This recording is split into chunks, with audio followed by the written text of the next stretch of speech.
Di dunia abad pertengahan, di mana makhluk setengah manusia mengancam keberadaan umat manusia, seorang anak desa yang dipilih oleh takdir mulai mengalami penglihatan aneh tentang onigiri dan sihir dari dunia yang bukan miliknya.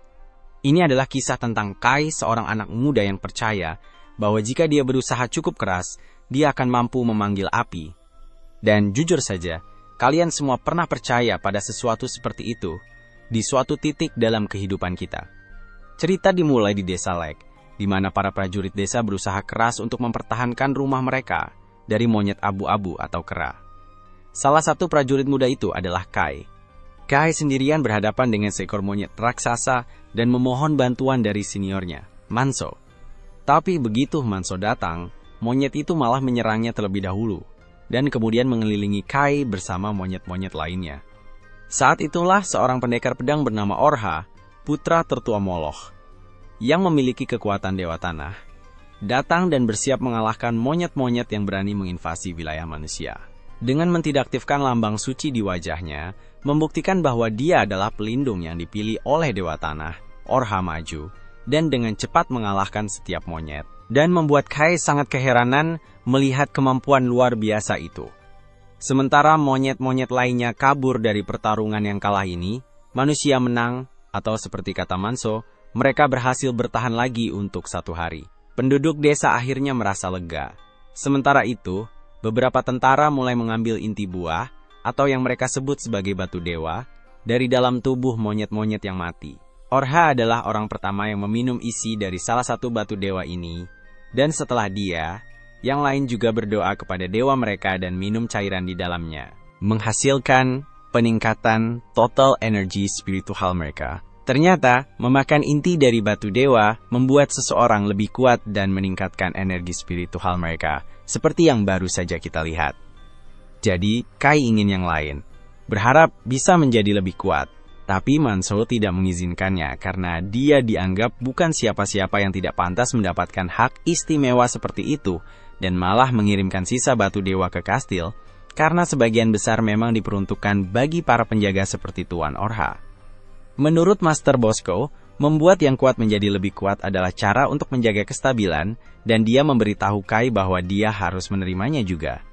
Karena begitulah dunia ini berjalan, Kai, sebagai remaja, sudah menerima kenyataan bahwa prajurit biasa sepertinya harus menjadi lebih kuat tanpa mengandalkan jalan pintas, jadi dia tidak repot-repot lagi meminta bantuan kepada orang-orang tua. Malam itu, ada pesta perayaan di rumah kepala desa, di mana kepala Moloch, ayahnya Orha, berterima kasih kepada semua orang, karena telah sekali lagi melindungi tanah mereka dari serangan makhluk setengah manusia. Dia memulai pidato yang sangat panjang tentang betapa bersyukurnya dia kepada semua orang, yang hampir membuat Manso merasa kesal, yang pelan-pelan bicara sendiri untuk membiarkan mereka makan aja. Akhirnya, mereka beneran bisa makan, dan ada perbedaan jumlah makanan yang didapat setiap orang. Ternyata, yang banyak berjuang di perang dapat lebih banyak makanan, sedangkan yang tidak berjuang dapat sedikit, atau bahkan tidak dapat sama sekali. Aku pikir itu adil di dunia yang sederhana, walaupun Kai tidak setuju dan pengen makan lebih banyak. Dan dia tahu dia cuma bisa makan lebih banyak kalau dia latihan, jadi lebih kuat, dan dapetin poin kontribusi lebih banyak. Dengan tujuan itu, dia mulai latihan malam itu juga, tapi dia begitu lemah sampai-sampai dia hampir tidak bisa mengayunkan tongkat sebelum jatuh kelelahan. Dia bilang kalau dia cuma ada minggu ini karena dia super lapar dan teriak-teriak kalau dia pengen banget makan bola nasi. Saat itulah Manso muncul di depannya, bertanya apa itu bola nasi. Kai juga penasaran dan beralasan kalau kata itu tiba-tiba muncul di kepalanya. Dia tidak tahu apa itu, tapi dia merasa rasanya enak banget, meskipun dia tidak yakin kalau itu benar-benar makanan atau bukan. Apa yang dia omongin tidak masuk akal buat Manso, atau bahkan buat dirinya sendiri. Jadi dia memutuskan untuk tidak mikirin itu lagi, dan bilang ke Manos lihat ke kuburan di depan. Bagian yang bersih dan terawat adalah milik mereka yang punya keluarga, sementara makam di bagian belakang adalah untuk orang-orang yang tidak punya siapa-siapa, seperti Kai. Dia bilang bahwa orang-orang seperti dia tidak akan pernah diingat. Tidak ada yang akan menangisi mereka, tapi dia tidak mau itu terjadi. Dia ingin keberadaannya diingat. Itulah sebabnya dia memutuskan untuk menjadi kuat, agar bisa bertahan di kehidupan ini. Tapi ada sesuatu di pikirannya yang terus berbisik bahwa dia butuh kemampuan ajaib untuk benar-benar menjadi kuat. Dan saat dia berbagi pemikiran ini dengan Manso, orang itu mulai curiga kalau anak itu mungkin kepalanya terbentur saat perkelahian dengan monyet tadi. Sementara itu, di kastil, Orha dan saudara perempuannya, Gose, sedang berdebat.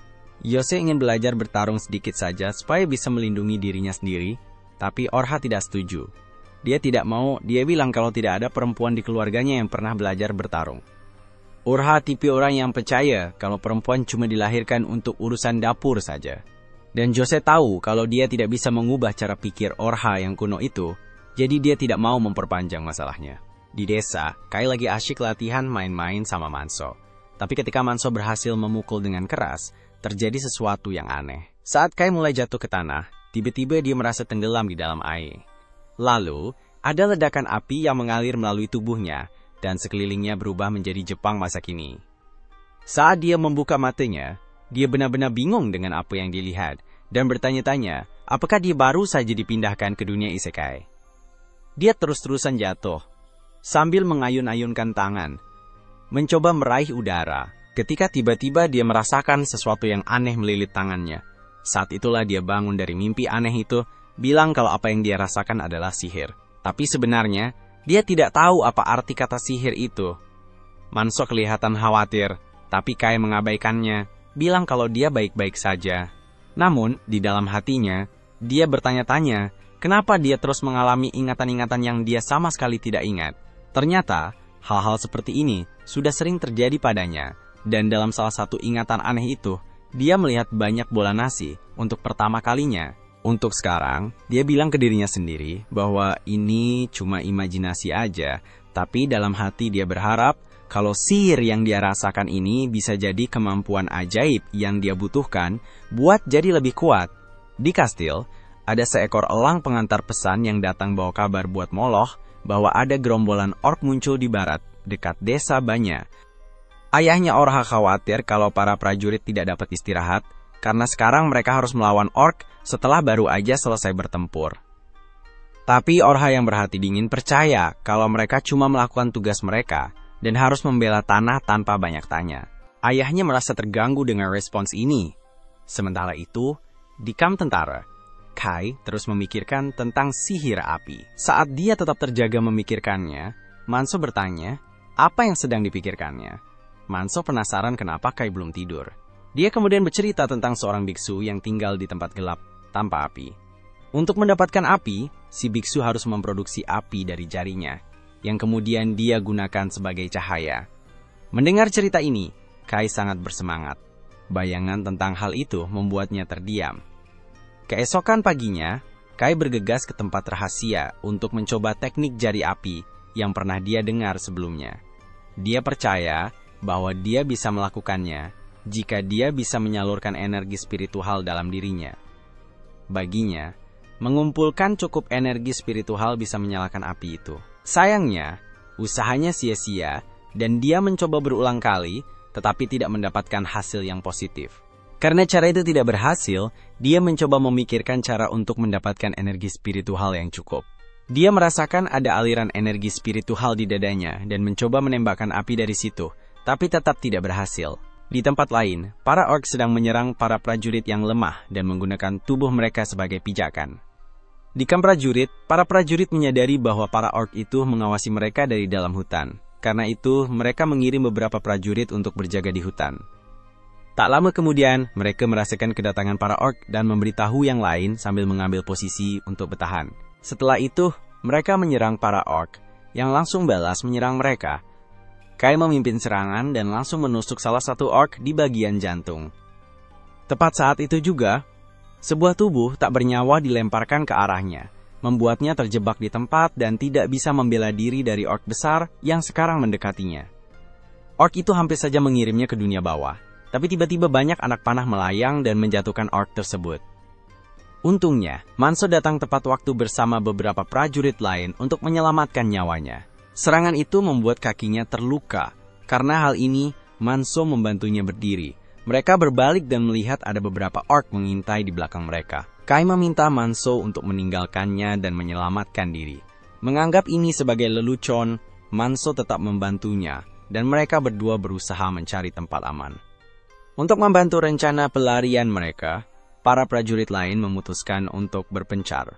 Meski begitu, ada satu orc besar yang terus mengikuti mereka, Dan Manso menyadari kalau orc itu sengaja mengikuti mereka perlahan untuk menikmati memburu mereka.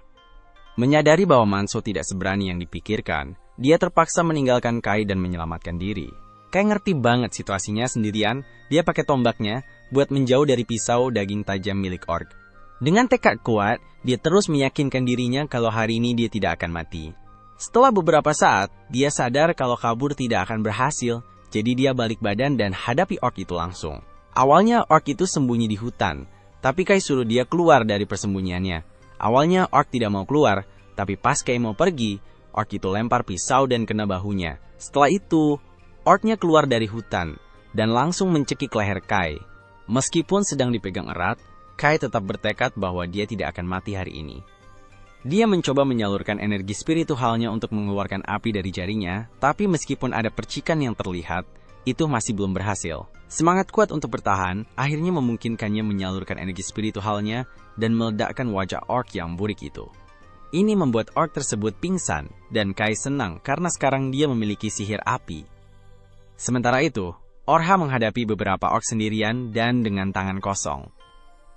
Dia benar-benar menghantam kepala orc ke tanah dengan satu tangan.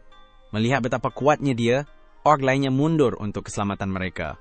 Para prajurit lain bersama Orha mencoba mengejarnya, tapi Orha dengan cepat mendahului mereka dan mengejar para orc itu. Salah satu prajurit berusaha mengejar Orha, tapi dihentikan oleh yang lain. Kembali ke medan perang dengan Kai, saat dia berbalik untuk pergi, dia melihat tangannya masih terbakar dan langsung panik. Semua cara yang dia coba untuk memadamkan api tidak berhasil, dan tak lama kemudian dia jatuh ke tanah karena kelelahan. Faktanya, api yang masih menyala membuat energinya terkuras, dan dia mencoba segala cara untuk memadamkan api tersebut. Sementara itu, orc mulai sadar kembali dan perlahan mendekatinya. Saat itu juga, dia menemukan cara untuk menutup aliran energi spiritual yang ada di dalam dirinya. Setelah melakukannya, api pun berhenti menyala. Tapi sayangnya, sudah terlambat, karena orc menangkapnya saat dia lemah dan perlahan membawanya ke tepi jurang. Menyadari bahwa dia akan segera pergi ke alam baka, dia memastikan tidak pergi sendirian.